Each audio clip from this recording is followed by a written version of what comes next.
Seja muito bem-vindo a mais um À Conversa Com. Hoje estamos na Mesquita Central de Lisboa com um convidado que vai ser alguém que vamos aprender todos muito. E eu estou com alguma ansiedade, por isso não vou perder muito tempo. E connosco, no À Conversa Com, o Sheikh David Munir. Sheikh, muito obrigado por nos receber aqui na Mesquita, no sítio mais santo, penso eu, deste fantástico espaço. Explicamos desde já que não estão em obras, estão apenas a sofrer com o Covid, como toda a gente, e a manter este espaço mais limpo e viável para a utilização pelos crentes. Muito obrigado por nos ter recebido. E a primeira pergunta, eu faço sempre assim umas perguntas um bocado malandras aos meus convidados. E a primeira é, se eu não tivesse um sheik, um líder religioso, teria um piloto de aviões à minha frente? Muito bom dia. Agradeço o convite e a vossa presença. É uma honra estar convosco e partilhar também com os telespectadores. Sim, provavelmente... E era para estar mais perto do céu, para estar mais perto do Criador? Para estar mais perto do céu. Já me fizeram essa pergunta. Quando nós éramos mais jovens, o que é que tu queres ser quando fores grande? E o meu sonho é, ainda, ser piloto de aviação. Mas infelizmente não foi possível. Então, um outro sonho era... Havia dois, não é? Sim, um outro sonho era memorizar todo o Alcorão, que é o livro sagrado dos muçulmanos, que é um código de vida. O segundo sonho, podemos dizer assim, graças a Deus foi possível de realizar. E, a partir daí, queria realizar o primeiro sonho. Mas é interessante que isto provavelmente não só muçulmanos e não muçulmanos poderão ter essa noção. Eu pensei que o Alcorão era só lido nas orações. Eu não fazia ideia, também era muito novo, que contém uma mensagem para a humanidade. E depois de memorizar o Alcorão, alguns colegas disseram, mais crescidos, mas tu não sabes o que estás a ler. Porque eu não nasci árabe, nasci em Moçambique, portanto não é um país onde se fala o árabe. Mesmo os árabes também, nem todos conseguem perceber na íntegra a essência dos versículos do Alcorão. E eu disse ao Sheikh antes da entrevista que ia lhe pedir quase um glossário, porque... E contra mim falo, nós, vamos chamar na cultura ocidental, não temos esta aprendizagem e não compreendemos muito do que existe no Médio Oriente e esta questão do Islão. Eu acho que tem muitas dúvidas e eu vou aproveitar esta entrevista para saudá-las. Tudo bem. Disse, não nasceu árabe. Árabe é por nascimento, é onde se nasce. Sim, é como se fosse... Muçulmano é por religião. Crença. Então, nem todos os árabes são muçulmanos e nem todos os muçulmanos são árabes. Então depois eu disse, bem, eu quero aprender, quero saber o que estou a ler. Mas para isso você tem que fazer um curso de teologia. Então foi daí é que depois... Fez no Paquistão e na Índia. Memorizei o Alcorão todo na Índia e depois, por razões burocráticas e por aí fora, mas também não estou arrependido por ter licenciado numa universidade islâmica onde o fiz. Comecei o curso porque eu quando saí de Moçambique só tinha feito 4ª classe. E quando memorizei o Alcorão, fiz uma pausa nos estudos académicos, podemos dizer assim. Eu tive que recuperar, quando comecei a estudar a teologia, foram anos de muito sacrifício, podemos dizer assim, de estudo, não é? Porque eu tenho 2 licenciaturas. Tenho uma licenciatura em Teologia Islâmica e depois tenho uma licenciatura em Teologia e em Bacharel. Agora, acontece que, como estava a dizer, depois de começar a ler o Alcorão e perceber o que estou a ler, bem, aqui afinal tem uma mensagem para toda a humanidade. Li as outras religiões, tínhamos que ler nas religiões comparativas, e apercebi-me que a fé judaica cristã e a fé islâmica, no que diz respeito à crença na unicidade de Deus, nos profetas, nos mensageiros, na vida depois da morte, no paraíso ou no céu, a moralidade, o akhlaq, aquilo que nós chamamos, e faz parte da crença islâmica acreditar nos profetas que antecederam. Abraão, patriarca, Noé, que veio antes de Abraão, portanto, Abraão, Moisés, Jesus e o Muhammad, que é conhecido por Maomé, que a paz de Deus esteja sobre todos eles. Nós não dissemos que um é superior ao outro. A crença islâmica diz que todos eles foram submissos a Deus. E a palavra em árabe significa muslim. Muçulmano, é aquele que se submeteu voluntariamente à lei de Deus ou aquele que se submeteu voluntariamente à mensagem de Deus. Jesus foi muçulmano, mas dizer isso a um cristão... Pode ser quase ofensivo, não é? Mas se eu disser, olha, desculpe, não acha que Jesus foi submisso a Deus? Ah, sim, sem dúvida. Então, em árabe, muslim não significa seguidor do profeta Maomé. Como em católico é seguidor de Cristo, não é? E às vezes as pessoas dividem em árabe significa aquele que se submeteu a Deus. Moisés também. Abraão, que é o patriarca dos profetas. Portanto, e a crença islâmica é universal. Qualquer um pode ser muçulmano. Por isso que eu disse, nem todos os muçulmanos são árabes e nem todos os árabes são muçulmanos. É como se eu dissesse, todos os portugueses são católicos. E você será o primeiro a dizer, desculpe. Nem todos. Então é uma afirmação errada. Exatamente. Nem todos os portugueses são católicos, nem todos os católicos são portugueses. E nem todos os católicos são católicos romanos. Que é, voltamos aqui a outra... Portanto, o que é que acontece? Que eu acho que, com todo o respeito que nós temos pela laicidade, não é? Porque ainda bem que há esta separação entre o Estado e a religião, mas há mesmo? Em alguns países não há mesmo. Por isso, mas acontece que as leis civis, se nós analisarmos, investigarmos, a base das leis civis que nós temos são leis divinas. O direito à vida, o direito à propriedade, a liberdade, é tudo sagrado, percebe? Foi Deus é que revelou a humanidade. E depois a humanidade tentou desviar e tentou alterar e tentou deturpar e tudo. Eu, quando leio as leis e quando lemos as escrituras sagradas, quer dizer, parece que copiaram, mas isto é a minha opinião. Sim. Atenção, provavelmente as pessoas poderão não gostar desta minha visão, mas eu não estou a dizer que o ser humano não acrescentou de acordo com as circunstâncias onde nós estamos. Quando Cristo fez as suas orações, não era nas igrejas que nós temos hoje. Quando o profeta Muhammad fez as suas orações, não eram mesquitas que nós temos hoje, percebe? Então, o importante é o edifício ou é a oração, percebe? Agora, é claro que, havendo esta a proximidade com os cristãos e com os judeus, por que é que nós lutamos entre nós? Sim. Por que é que há este conflito, esta guerra, esta distância, esta barreira? Há por outras razões, não religiosas. Aí vai-me dizer que os religiosos amam todos o mesmo Deus e vamos assumir isso, que é o mesmo Deus que estas três grandes correntes oram ou procuram, mas que os políticos afastam o povo uns dos outros. Pois, quando há pouco eu disse que nós separamos a religião e o poder e a laicidade, podemos dizer assim, mas quando os políticos querem ser religiosos e quando os religiosos querem ser políticos... Não corre bem. Por acaso disse bem. Quando os religiosos querem ser políticos e quando os políticos querem ser religiosos, o povo é que sofre. Okay. Agora, há esta aproximação e nós temos que explorar naquilo que nos aproxime do que naquilo que nos afasta.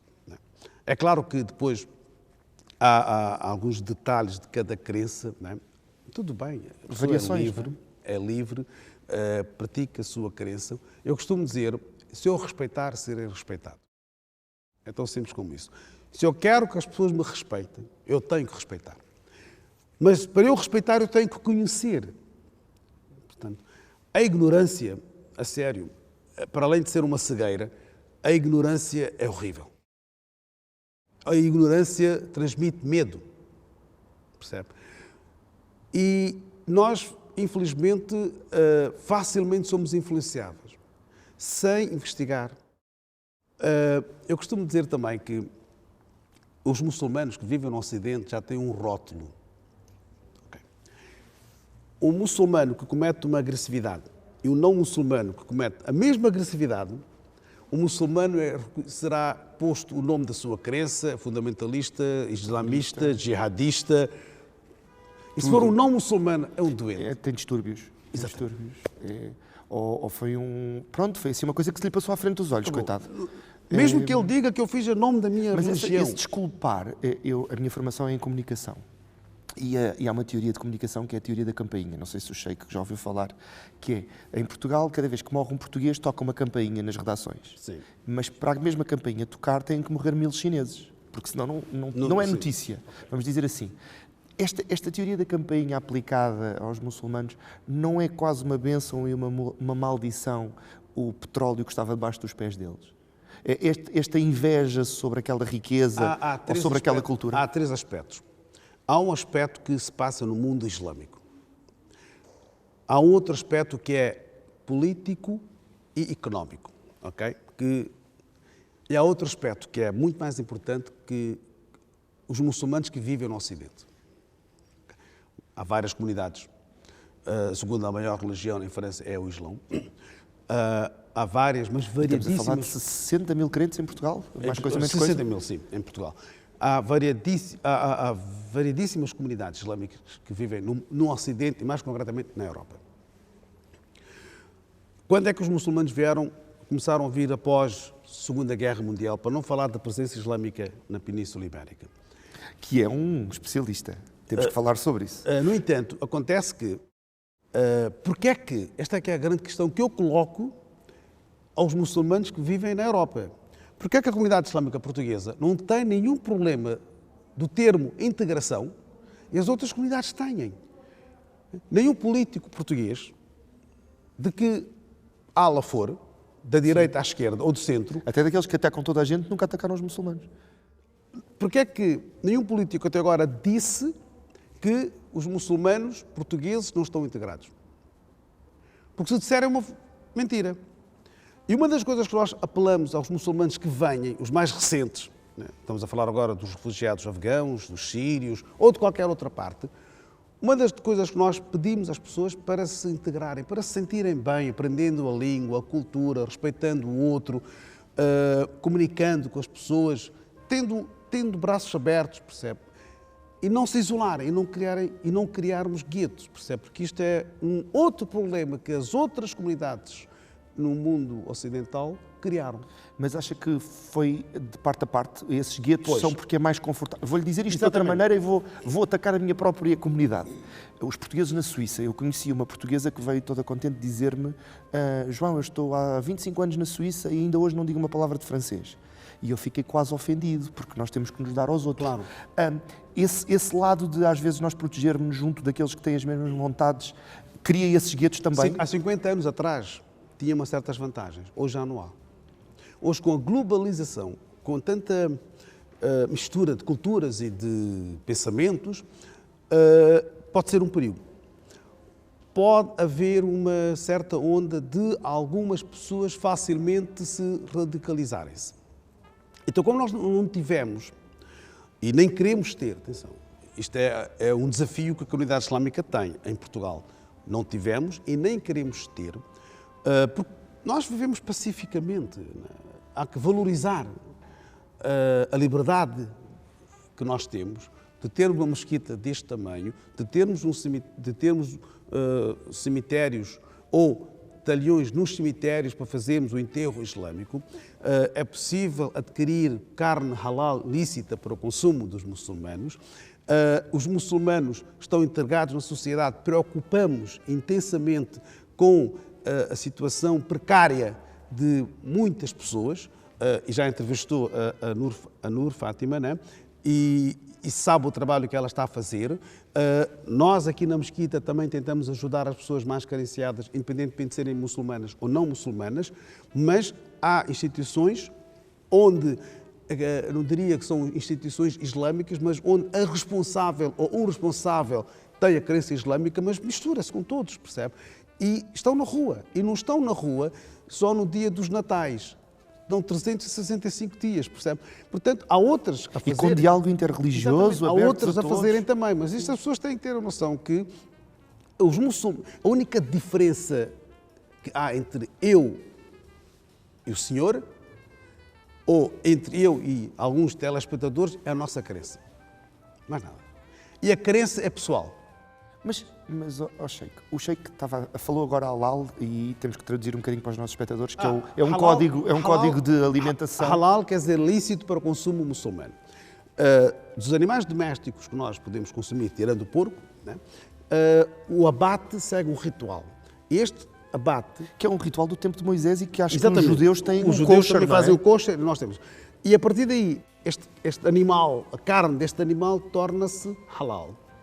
Lícito para o consumo dos muçulmanos. Mas historicamente é uma questão mais de higiene e de acontece? proteção, Quando não nós é? abatemos o animal, temos que cortar as artérias principais para deixar sangrar o animal. E depois é que se pega no animal e começa-se a fazer a desmanche. No mundo islâmico é muito fácil, está bem? Porque todos os matadores seguem esse ritual. No mundo não islâmico, podemos dizer assim, não seguem nenhum ritual. Isto é, nem judaico, nem cristão, nem islâmico. Portanto, aquilo é... Agora, é claro que quando nós avançamos tecnologicamente, temos que preocupar-nos com o bem-estar do animal também, que é o Islão, desde o início fala sobre isso, mas aqui a ideia é transmitir a facilidade que nós temos, né? As mulheres muçulmanas, quando andam, vestem aquilo que elas acharem que é conveniente, que é agradável e que sintam-se à vontade. Portanto, esta liberdade os muçulmanos portugueses, os muçulmanos que vivem em Portugal, valorizam. Tá bem? E temos profissionais muçulmanos que são exatamente normais como outros, podemos dizer assim, profissionais. Temos muçulmanos muito competentes, podemos dizer assim. E é muito importante as pessoas terem a noção que a convivência numa sociedade entre as várias pessoas de várias origens, culturas, etnias, seja o que for, várias cores, né? Essa convivência tem que ser pacífica. A minha liberdade termina onde? Onde começa a sua. Eu não posso querer que o outro seja como eu sou, porque o outro também vai querer que eu seja como ele é. Então depois ali somos... Pois estamos aqui numa embirração, não é? Se eu proíbo de usar burcas, também me podem proibir de usar calções. É um bocadinho O que é que acontece? Que a questão que se coloca, e colocou esta questão, o uso de burca, porque também tem variedades disso, né? Uma coisa é niqab, burca e hijab. Agora vai ter que explicar. Vou explicar. Que eu essas não chego tão longe. Halal ainda consigo, agora assim... Halal consegue porque tem a ver com comida, né? Pois, é um bocado por aí. É a comida mais saudável. Mas falando um pouco sobre o halal, o versículo do Alcorão que fala para nós comermos halal também diz saudável. Halalan tayyiba. E tayyiba também significa comida saudável. Okay? Agora, burca é tapar a face toda e ter uma renda. Niqab, você tapa e vê os olhos. Ok, mais tradicional. Tipo máscara, ok. Sim. Hoje em dia todos nós andamos de niqab. E é interessante, há uns anos atrás, um país no Ocidente proibiu o uso de niqab. Com uma grande população muçulmana. E hoje, Anda todos nós, sem niqab, somos multados. Antes eram multadas as senhoras que usavam niqab. Eram multadas. Hoje, sem o niqab, ok, a pessoa pode dizer que não é bem niqab, é máscara. Está bem, é máscara. Mas o propósito, o efeito estético é o mesmo. O terceiro é hijab. Hijab significa o lenço. Que é o que a nossa O que é simpática produtora está a usar. É Madalena. A Gabriela. Gabriela. Também é um nome bíblico, não é? O Islão, o vestuário que o Islão deu às muçulmanas é o hijab. E cobrir o corpo, na medida do possível, um vestido modesto. É como as freiras, ok? Não. E no Islão, cada um é responsável pelos seus actos. Cada um carrega, não é bem a sua cruz, mas cada um carrega o seu fardo. As muçulmanas, por exemplo, se não vestirem hijab, o problema é delas. Não serão mais nem menos muçulmanas. As muçulmanas que vestem hijab, tudo bem. Se querem vestir o niqab, desde que não ponham a segurança em causa, ou o burqa. Burqa é mais tradicional. É mais uma tradição cultural do que propriamente o que está no Islão. O vestuário que o Islão deu é este, o hijab, cobrir os cabelos. Agora, como eu disse que cada um é responsável, se uma muçulmana não vestir, é o problema dela. Da mesma forma, nós, dos 5 pilares que nós temos, um dos pilares é as 5 orações obrigatórias. Mas se perguntar-me, será que todos os fazem? Acho que não. Vocês também sofrem do muçulmano não praticante? Como Este o termo católico não praticante? Não, este termo eu aprendi recentemente com os cristãos. A pessoa disse que eu sou cristão não praticante. Então eu perguntei, mas define-me.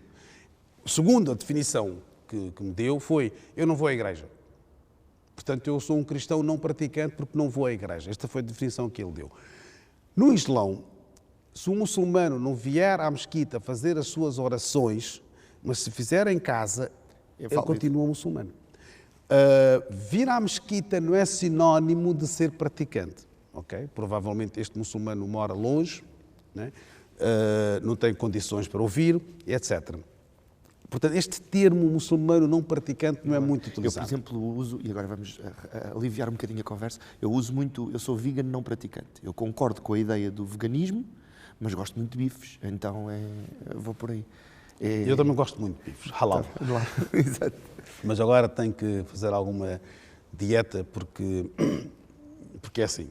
Mas estava a falar da tolerância e eu acho adorável esse lado da tolerância e acho que o exemplo dos portugueses e dos islâmicos, muitos deles vindos, como o próprio Sheikh, fruto da Revolução e das guerras que envolveram o que era antigamente Portugal, acha que esta tolerância e este caminho de partilha pode ser fruto também desta ligação cultural e desta já pré-compreensão ou é um case study que poderíamos levar para outras coisas? Não.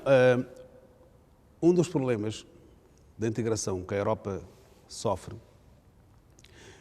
perguntaram porque é que os muçulmanos em Portugal sentem-se mais integrados do que nós aqui na Áustria, França, temos esse problema com alguns muçulmanos. Agora, nós temos que recuar 50, 60 anos atrás. E nós não podemos recuar no tempo. Quando a presença portuguesa nas ex-colónias, havia uma convivência com todos. Sim. E permissiva. Muitos portugueses deixaram o continente, famílias, e foram viver também. Com os outros países não aconteceu isso. A Inglaterra, a França, onde eles estiveram, era só o governo, era só o poder. Eles só governaram. Os franceses, os ingleses, não deixaram os países para irem viver. Se provavelmente foram pouquíssimos. Né? E alguns exemplos que nós temos dos holandeses é com a África do Sul. Por isso é que ainda existe uma sociedade, ou raça branca, o termo que é utilizado, e também na antiga Rodésia, que é Zimbábue. Né? Mas tirando isso, não havia essa mistura. Então, em Moçambique, como também na Guiné, havia esta convivência. Também. Nós, em Moçambique, não preocupávamos se é cristão, se é judeu, se é hindu, se é budista, se é branco, se é negro. Não, é? É ser humano. Vir para Portugal era como se fosse a pessoa mudar de freguesia. É como se fosse mudar de uma cidade para outra. Porque a língua é a mesma, a cultura é a mesma, os gostos futebolísticos também é o mesmo.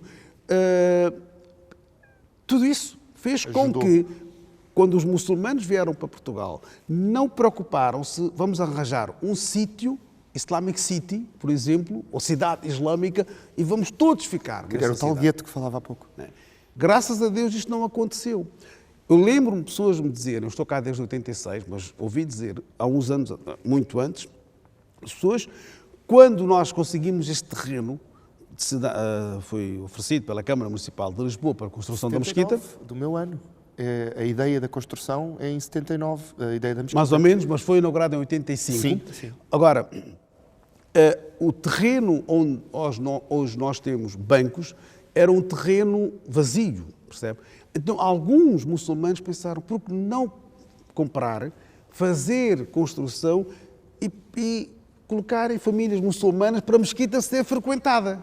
Porque a mesquita de Lisboa, à volta da mesquita de Lisboa, não há muçulmanos a residirem. Ok, isto é sabido. Então, era uma boa ideia, percebe? Comprávamos o terreno, construíamos prédios e alugávamos ou vendíamos aos muçulmanos, assim a mesquita seria mais habitada. Porque as outras mesquitas que nós temos nas outras localidades, primeiro foram muçulmanos a residirem naquela localidade e quando acharam que, bem, já é número suficiente, vamos ter um local de culto e depois passou a ser uma mesquita. Esta é a única mesquita, até a data, né, em que a parede da mesquita não está ligada, tocar a nenhuma área residencial em 4 cantos que nós temos. Portanto, mas não se fez. Não se comprou, não se fez nada, ainda bem. Percebe? Portanto, não houve essa preocupação de juntar todas as famílias. Nos outros países isto aconteceu. Aconteceu porque o governo ou o poder, na altura, achou melhor para eles conviverem-se, como disse o caso da Suíça, para eles... Esses tais guetos de... Exatamente, para não se sentir, para sentirem-se mais à vontade no país onde estão, portanto, assim, não estão isolados, há uma ligação, percebe? Mas, do outro lado, acabam-se por se afastar, acabam-se por se isolar. Esses extremismos que falávamos há pouco, esse crescer e viver... Quando nós vivemos, quando nós começamos a nos isolarmos, eu costumo dizer às pessoas, os muçulmanos fazem parte da sociedade, ok? E nós somos cidadãos. E queremos fazer parte da sociedade. E fazemos parte da sociedade. Não olharem para nós como estrangeiros. Okay? Vamos ver. Se o judaísmo faz parte da crença do Ocidente, o cristianismo também, e o Islão, para que é que não? Porque é que o Islão é ainda considerado a religião do imigrante? O judaísmo não nasceu no Ocidente. O cristianismo não nasceu no Ocidente. Até lhe digo mais. O sítio onde nós estamos na Península Ibérica e o Sheikh é um especialista sobre o tema e é um tema que eu também queria trazer para cima da mesa. Nós vivemos em terras de califado, não é? Historicamente, eu moro numa aldeia que se chama Almoçagem, portanto, aquele Al tem uma ligação islâmica. E tenho um outro programa que gravei em Moura, que tem uma moraria, como Lisboa tem uma moraria. Essa ligação, essa conexão histórica, que nós por vezes fingimos esquecer ou nos distraímos de contar nos bancos de escola, é prejudicial para esta conexão que nós temos? Há uns anos atrás, no manual do 7º ano do livro de História, no manual, mas há uns anos atrás, o Islão tem 5 pilares. A crença na unicidade de Deus, o profeta Muhammad como o seu último mensageiro, as 5 orações, a caridade, ajudar as pessoas que precisam e que necessitam, o jejum do mês de Ramadão e a peregrinação a Meca uma vez na vida para aquela pessoa que tem possibilidades. Esses são os 5 pilares. Neste manual que eu estou a referir, do livro do 7º ano, o 5º pilar, ou um dos pilares, era Guerra Santa. Agora, um aluno de 7º ano que aprenda isso e que os muçulmanos eram os maus da fita. Agora a história já é contada de uma outra forma. Né? Por isso é que quando nós vamos voltar a receber alunos das várias escolas, muitos deles perguntavam, e a Guerra Santa não é um dos pilares do Islão? Depois eu explico o que é jihad e como é que define. A educação que nós damos, a educação que nós transmitimos, qual é o conhecimento suficiente que nós temos, seja de que religião for, percebe? E quando as pessoas, e aqui a comunicação social tem um papel importante, ou transmite ideias de preconceito, ou vai à procura da verdade e transmite o que a pessoa acredita. Eu posso não acreditar, posso não aceitar, posso não acreditar, mas eles acreditam nisso. Agora, quando o conhecimento é dado desta forma, com mais abertura, porque o facto de a pessoa estudar e não ter mente aberta, não resulta, não conseguirá ter uma boa convivência com as pessoas. Há uns tempos atrás, veio uma senhora visitar a mesquita, entrou, eu pensei que ela estivesse a ler os versículos do Alcorão, parecia que estava à procura de algo. Entrou, quando estava assim, perguntou, o vosso Deus, ele só sai às sextas-feiras? Mas o nosso Deus, o Deus é o mesmo. E a pergunta que ela faz é, o vosso Deus só sai às sextas-feiras? Porque ela estava com uma ideia, qual era? Que provavelmente eu viria aqui uma estátua ou um ídolo. Okay. Eu disse que não. Teria que haver uma representação o nosso física. Deus é de todos. É etéreo. É, percebe? A informação que lhe deram, a educação que lhe deram foi esta. Agora, com a presença dos muçulmanos na Península Ibérica, uma convivência pacífica entre muçulmanos, cristãos e judeus, muitos cristãos aprenderam com os muçulmanos, mas muitos muçulmanos também aprenderam com cristãos. O conhecimento no Islão é obrigatório. O primeiro versículo que Muhammad recebe do Alcorão, Deus não diz para acreditar num só Deus. Deus diz, lê. Iqra bismi rabbika alladhi khalaq. Lê em nome do teu Senhor. Leitura, ciência, tecnologia. Mostra-me, nos dias de hoje, um único muçulmano de há 40 anos para cá, ou de há 30 anos para cá, ou de há 20 anos para cá, ou de há 10 anos para cá, ou de há 5 anos para cá, que tenha feito ou que tenha vencido um prémio Nobel. Não há. Onde é que andam os muçulmanos? Onde é que andam? Os muçulmanos, infelizmente, isto é doloroso, é uma dor. Uma boa parte de muçulmanos, neste momento, nós lutamos entre nós. Síria, destruído. Líbia, destruído. Iraque, destruído. Afeganistão, destruído. Basta de culpar o outro. Tudo bem, houve ali uma certa influência, mas nós próprios, infelizmente, não conseguimos partilhar o mesmo pão. Nós, muçulmanos, mundialmente, geral. Há quem se esforça para criar essa união, há quem se esforça para esquecermos as nossas rivalidades ou as diferenças e falar no essencial, servir o povo, fazer o que é o mais importante? Não. Portanto, isto faz com que algumas pessoas facilmente, com pouco conhecimento da sua crença, tornam-se radicais. Ser crente é fácil. Conhecer a sua crença que é difícil. Foi o que eu fiz. Eu e muitos outros, eu memorizei todo o Alcorão. Fiquei feliz, estou feliz. E acho que eu sou um dos abençoados, a minha maneira, ok? Mas, se eu não estudasse a teologia islâmica, eu iria ler o Alcorão sem perceber que é bom, é agradável, tem recompensa, percebe? Mas não era o essencial. Do outro lado, conhecer a nossa crença é muito importante. E quando as pessoas conhecem pouco a sua crença, facilmente são manipulados. E quando têm algum distúrbio ou quando têm algum problema económico, sentimento social, de injustiça. Exatamente. Então, são manipuláveis e levados para outros caminhos. Da mesma forma, quando nós imaginemos na sua profissão ou na minha profissão ou na nossa profissão, você tem pessoas que aparentam ser seus amigos. Fala com eles lindamente, conversa com eles. De repente você fica a saber que ele anda a dar punhaladas. Qual é a sua reação para com essas pessoas? Tenho duas opções. Ou devolvo a igual moeda, ou faço o que os ensinamentos nos dizem. Não é? Há um afastamento. Afastar-se-á. Sempre. Qualquer pessoa de que crença for. Isto é instinto. Ou então aproximar-se-á com alguma violência. Mas, não, mas é instinto. Epá, eu começo, e tem provas disso, ok? Tem provas disso que o fulano, em vez de a sua frente está a sorrir, mas... E você, é para assim, tenha cuidado. Então nós começamos a ter mais cuidado. E o ter mais cuidado significa o quê? O afastamento. É isto que está a acontecer, infelizmente, percebe? Em todas as partes, e mais concretamente no mundo islâmico. o conhecimento, como eu disse, que é importante, mesmo que, sendo muçulmano, que eu tenha que aprender com o não muçulmano, eu tenho que me aprender. O conhecimento não tem religião, não tem cor, não tem região. Okay?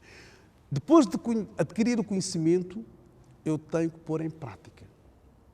Não serve ter o conhecimento e não partilhar, ou não ensinar, ou não distribuir aquilo que nós temos. A riqueza, se eu gastar, um dia fico sem ela. O conhecimento, se eu partilhar, aumentar-se-á, percebe? Agora, aqui há vários assuntos que nós falamos, né? O importante é saber conviver com o outro. O Sheikh falou aqui de alguns aspectos e eu sei que é especialista na área, até porque já o ouvi muitas vezes a falar no assunto.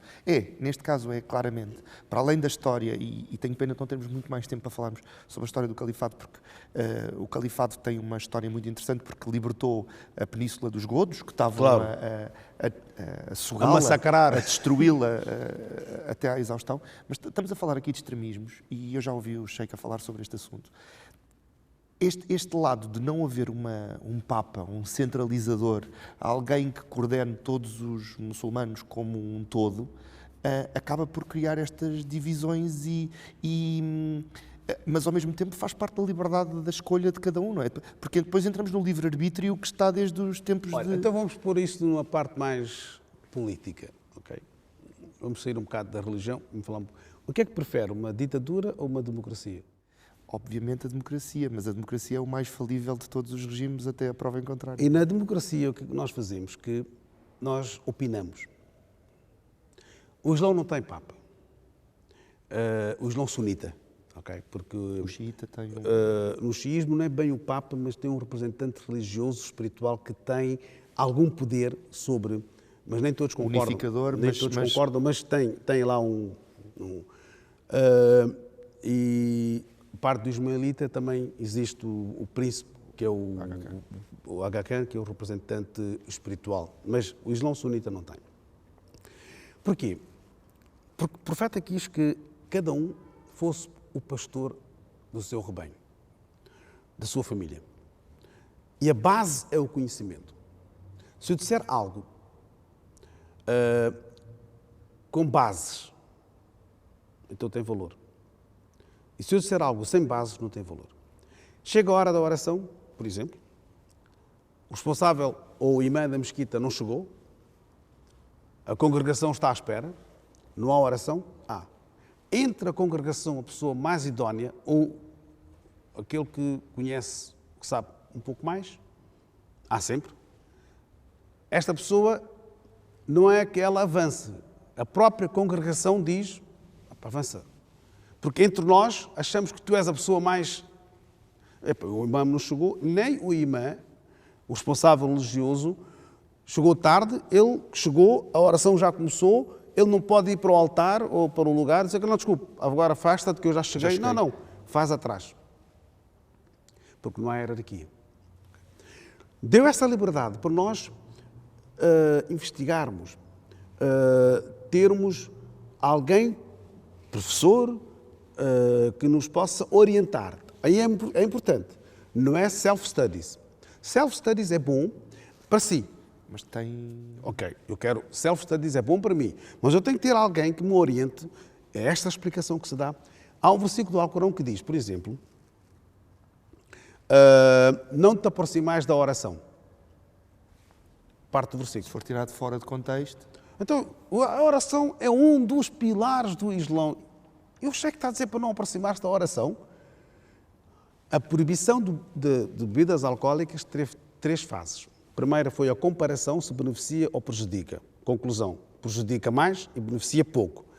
Segunda etapa, quando aproximar a oração, não beberdes. Não estás embriagado. Então este é o versículo. Ok? La taqrabu salata, não te aproximes da oração. Wa antum sukara, se estiveres embriagado. Ok? Esta foi a segunda etapa. A terceira etapa, onde vem a proibição taxativa, é que, a partir de agora, bebidas alcoólicas, jogos de azar, é proibido. Ponto final. Porque as pessoas estavam habituadas a beber, estavam habituadas a jogar. Então, a proibição, se fosse de uma só vez, seria muito mais violento. Então, tive essas etapas. Se eu pegar No segundo versículo, há muçulmanos que dizem, o Islão não proíbe a bebida, proíbe O abuso. Exatamente. Não, você lê a terceira etapa, não é? Então, Ainda não chegaram a essa parte? Pois. Agora, o self-studies é bom, mas ele não pode, sem ter alguma orientação, expor demasiado. Infelizmente, há pessoas que exageram, percebe? Por isso é que há pessoas que não conhecem o Islão, vejam atos isolados que se fazem em nome do Islão, pronunciando Allahu Akbar, Deus é o maior. Há quem pergunta, mas Deus, Allahu Akbar significa matar? Diz que não, Allahu Akbar significa Deus é o maior. É uma forma de nós louvarmos a Deus. Então, é uma frase que é utilizada muitas das vezes indevidamente, né? Isto assusta. Esse descontextualizar, de Exatamente. jogar com as palavras e levá-las Eu, quando para vejo algo, por exemplo, que é feito em nome do Islão ou de uma outra religião que não tem nada a ver com a sua crença, por exemplo, nós estamos agora a ver a situação, infelizmente, que em França, como também em Canadá, em alguns países, sobre pedofilia. Eu não posso incluir todos, não é? Não posso, é injusto, percebe? Mas, infelizmente, há pessoas que, umas foram acusadas, outras já foram julgadas. A pessoa até não haver provas concretas, é inocente, não é? Portanto, a pessoa pode ser acusada de qualquer coisa que for, mas até não haver provas e tal, mas já houve casos em que há provas, houve pedido de desculpas, etc., mas é assustador. É assustador para aquelas pessoas, para aqueles pais que deixam as suas crianças, né, a uma pessoa que está ligada a uma instituição religiosa.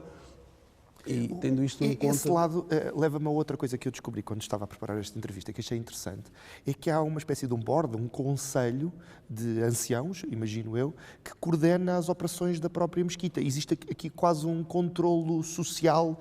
É engraçado esse lado para nós, que não estamos habituados a ver essa burocracia. Há mesquitas que têm um grupo de trabalho. Nós aqui, concretamente em Portugal, o que tentamos fazer é reunir os líderes religiosos das mesquitas, porque nós não temos líder espiritual, temos os líderes religiosos das mesquitas, conversar com eles, trocar opiniões e saber sobre a congregação. Isto também faz para saber o discurso. Sentir, não é? Essa sensibilidade que é muito importante. Até agora, graças a Deus, não houve discursos de radicalismo ou de agressividade ou de mal-estar, percebe? Eu apelo aos imãs das mesquitas para que o discurso seja feito em português e depois uma parte em árabe, do que falar numa outra língua, percebe? Há que fazer um esforço para isso, para que a pessoa sinta-se mais integrada ou melhor integrada. E a comunidade islâmica, como eu disse, está espalhada, de norte a sul. Podem visitar as mesquitas. São quantas, mais ou menos? Nós temos aproximadamente 53 mesquitas e lugares de culto, mas são lugares mais pequenas. As visitas, prioritariamente, são mais feitas na Mesquita Central de Lisboa e nós, inshallah, se Deus quiser, em breve, iremos retomar as visitas com as medidas de precauções, porque isto com a abertura, com os números a aumentar também. Aliás, a primeira instituição religiosa a fechar foi a mesquita. Sim. E nós não o fizemos para agradar A, B ou C. Com um sofrimento brutal, porque imagino que a questão das 5 orações e a questão das orações conduzidas faz críticas no início, críticas, pessoas a duvidarem da nossa crença. Vocês foram fechar a mesquita, como é que é possível? E tivemos essa coragem, podemos dizer assim. É um bocado a autopreservação, que também está incluída no Alcorão. Exatamente.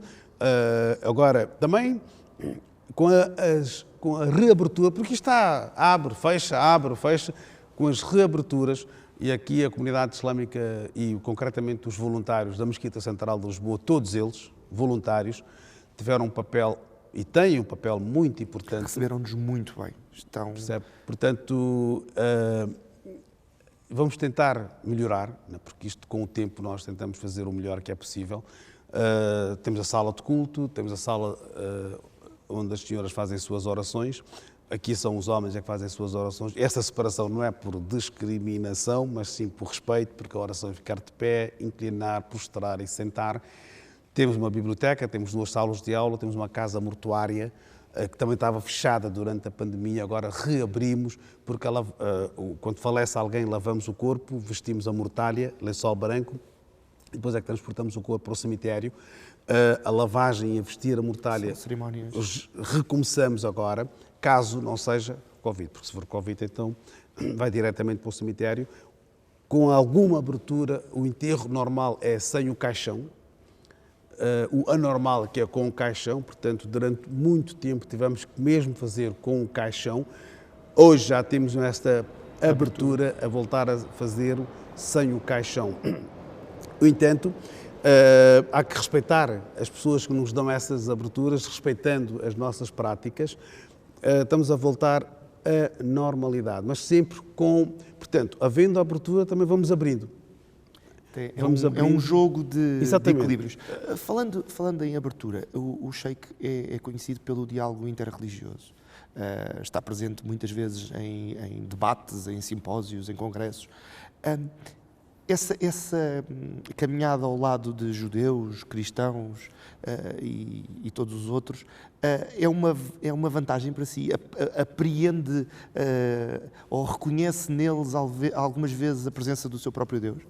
Sabe que eu vou contar parece ser uma anedota, mas não é uma anedota. Eu uma vez participei numa conferência. Sabe que o muçulmano é o último a falar? Não é... É por ordem alfabética. Não. Pela ordem cronológica, né? Primeiro fala um hindu ou um budista, não sei se foi primeiro um hindu ou budista, ok?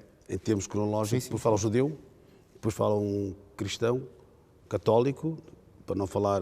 Se tiver outra, então também acaba por falar, mas ficamos só num. Depois o muçulmano quase é o último, né? Então uma vez estava a participar num encontro e eram todos professores catedráticos, né? Então eu era o último e o meu colega, né, de painel, o antepenúltimo, falou 45 minutos. Nós éramos para falar só 7 minutos.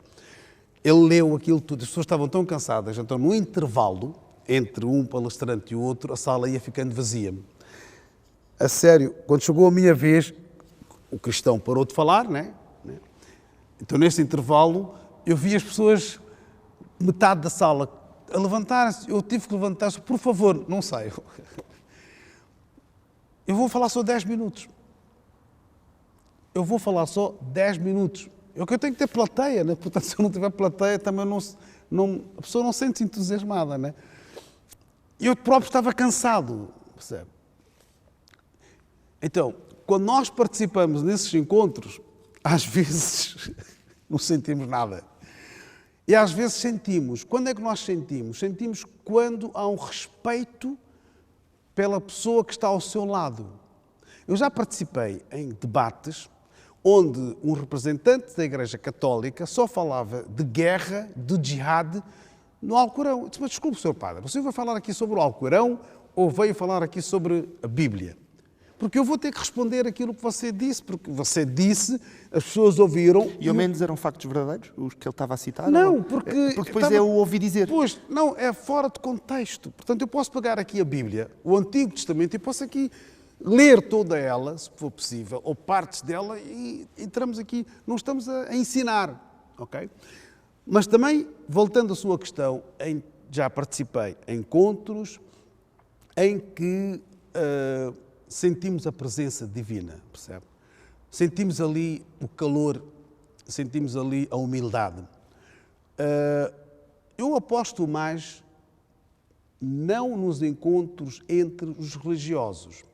Eu quero que as comunidades, as pessoas normais, todos nós somos normais, os jovens, as pessoas, também criam essa convivência dentro do respeito, podemos dizer assim, para haver esta aproximação em termos de convivência melhor do que... Porque os religiosos, os políticos, tudo bem, nós nos entendemos, respeitamos. A nossa congregação tem que sentir, a nossa congregação tem que participar, tem que conviver dentro do respeito, dentro das limitações que possa haver, provavelmente em algumas, não outras, Então, nos dias de hoje, né, a pessoa nem sequer pode se aproximar, nem sequer... É o soco ou o golpe de karatê? Nada. Melhor é assim, você está no meu coração. Todas elas? Sim, todas as pessoas estão no meu coração. Sheikh, o tempo está sempre contra mim. Eu ficaria a conversar consigo mais, sei lá, 2 ou 3 horas. Se calhar até ficamos a conversar depois de parar de gravar. Faltam 2 perguntas. A primeira é, daqui a 2 ou 3 anos eu convido novamente para voltarmos a conversar neste programa. O que é que me vai contar de novo? Já tem brevet? Gostava de ter o brevet, muito sinceramente. Às vezes penso, mas depois o tempo não me permite. Infelizmente, o dia só tem 24 horas e às vezes, eu quando vim em 86, sim, estou cá desde 86 na Mesquita, em Portugal, né? Eu pensei que fosse um cargo simplex. Com o tempo, né, fui fazendo, fui ajudando, fui falando, fui acumulando, né? E as pessoas muitas vezes me procuram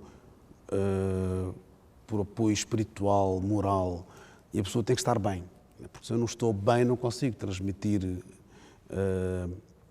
a passividade que a pessoa queira, e às vezes isto faz-me com que eu fique todo preenchido, mas gostava, a sério, gostava. Posso-lhe apresentar uns amigos com escolas? O brevet, mas tem que ter também a tempo, né? Portanto, o meu professor não, há uns tempos, antes de começar o ginásio, então quis saber o que é que poderia fazer, então ele foi direto, controla a sua boca. Se você controlar a sua boca, irá notar as mudanças, fazendo as máquinas, fazendo piscina, eu faço isso, faço bicicleta, faço piscina, faço ginásio, etc., para o bem-estar físico, né? E também em comunidade. Eu vi algumas fotos da comunidade em passeios de bicicleta e sim, também numa abertura à comunidade. Há um grupo e que nós fazemos isso e é interessante. Aliás, há uns tempos atrás, com um apresentador de televisão da RTP, não podemos dizer assim, também está ligado a isso, e nós fazemos Lisboa Oeiras. Bicicleta é um grupo, World Bike Tour, né? A convivência é muito importante. Ajuda, não é? Como é que chama? A prática do exercício é importante. Então, com a pandemia, eu moro na Mesquita, eu tenho um apartamento na Mesquita. A Mesquita é grande. Quando nós estávamos isolados, não podíamos sair, imagino as pessoas que viviam em apartamentos, num apartamento pequeno. Eu, sério, tinha que sair, tinha que vir aqui no pátio, tinha que subir, ia descer, porque é complicado. É compressor. Percebe? Então, o exercício físico é muito, muito importante. Há mas para além disso, espero, daqui a 2 anos, com ou sem brevet, espero que haja mais conhecimento do Islão, mais encontros entre as várias comunidades, né, abertamente, e que o nosso país passe esta fase económica que nós estamos a passar o mais depressa possível. Em princípio vamos ter eleições, não sei quando, mas seja quem estiver no poder e que sirva a comunidade, os portugueses, primeiro e depois assim. Nós estamos aqui agora um bocado inverso, não é? Infelizmente as pessoas aproveitam-se do lugar, falam muito em português, mas aproveitam-se do lugar. Não, temos que ser humildes, sinceros, senão estamos feitos. Vou-lhe responder com um oxalá. A minha última pergunta, este programa chama-se A Conversa Com. Sheikh, se pudesse escolher qualquer pessoa, histórico, fictício, real, atual ou não, para se sentar na minha cadeira e estar aqui 1 hora a conversar consigo, quem é que escolhia? Um piloto de aviação. Isso arranja-se facilmente. Mas um que tenha paciência para lhe ensinar. Para... Eu não posso dizer ensinar, para complementar o que eu sei. Porque o Sheikh voa muito em simulador, não é? Sim, vou. Falando em simulador, porque é um mundo virtual, conheci amigos virtualmente, depois passaram a ser amigos realmente. Conseguiu transformá-los em físico? Não, convidei. Vamos almoçar na Mesquita. Vamos visitar a Mesquita. Então vieram. Aliás, eu faço piscina, aqui na piscina do Rego. Eu já convidei o professor para trazer quem ele quiser à Mesquita para ter um contacto mais direto. Porque eu tento quebrar as barreiras, percebe? Portanto, tudo na sua vida é direcionado para aqui. Ou seja, Não, tudo na minha vida é direcionado... Mesmo o seu divertimento acaba por trazê-lo Sim. para aqui, não é? Porquê? Para quebrar as barreiras. Porque as pessoas, quando sabem que é muçulmano, eu não quero que as pessoas deem 2 passos atrás. Eu quero que deem 2 passos à frente. Ou quando nós convivemos com uma comunidade minoritária e quando temos alguns preconceitos, o problema é este, eu quero quebrar os preconceitos. Não é?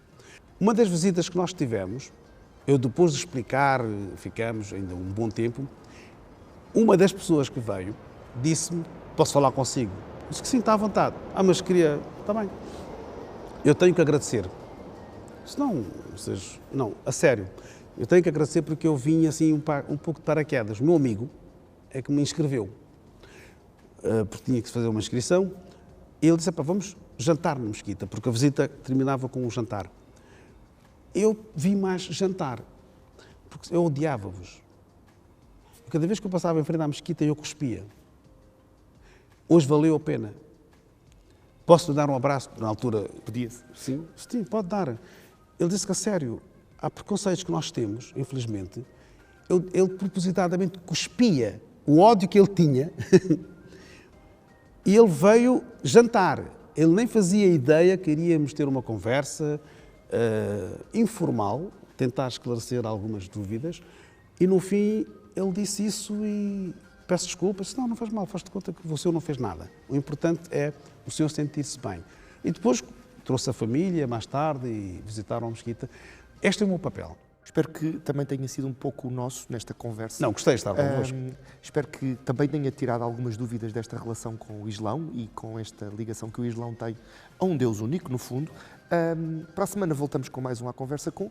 Procure saber mais da mesquita, procure ir à internet. Há uma página que explica muito do que se passa aqui. O próprio Sheikh tem alguma presença nas redes sociais. Procure também as redes sociais da Curiacos TV para saber o que se passa à frente e atrás das câmaras. E pode encontrar este e outros programas para ver ou rever no YouTube, em Curiacos TV.